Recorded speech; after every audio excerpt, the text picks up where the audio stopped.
For the daffodils today, it is a poem written by William Wordsworth. He's a very popular poet.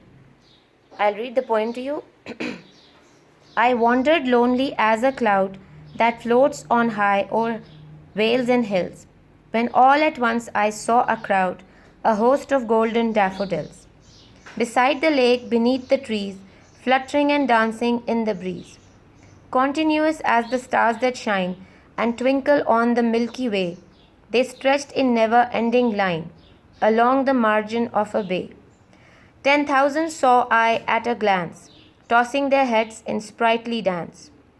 The waves beside them danced, but they outdid the sparkling waves in glee.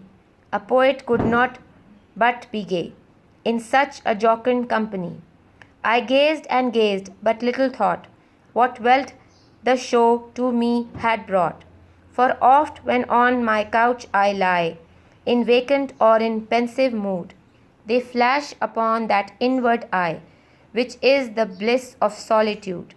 And then my heart with pleasure fills, and dances with the daffodils. William Wordsworth was born on 7th April 1770 at Cockermouth in Cambria. He was a major English poet. In 1799, Wordsworth settled at Dove Cottage in Grasmere in the Lake District. Wordsworth's well-known poem, The Daffodils, was written at Dove Cottage. Wordsworth died on 23rd April 1850. Now I'll give you the meanings of the words. Wandered, to walk slowly around or at a place, often without any particular sense or purpose or direction. Vales, valleys. Host, great number of groups. Fluttering, to move lightly and quickly, to make something move in this way. Stretched, to make something longer, wider or looser, for example by pulling it to become longer, etc. in this way.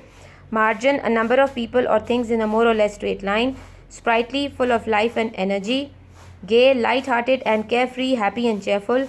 Jocund, cheerful and light-hearted. Gaze, to look steadily at somebody, something for a long time, either because you are very interested or surprised or because you are thinking of something else. Couch, a long comfortable seat for two or more people to sit on.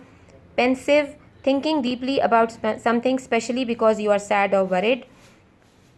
Vacant, empty, not being used. Bay, a part of sea or of a large lake, partially surrounded by a wide curve. Solitude, the state of being alone, especially when you find this pleasant. Tossing, to move or make somebody or something move from side to side or up and down. Now I am done with the reading. I'll send you the explanation in a little while.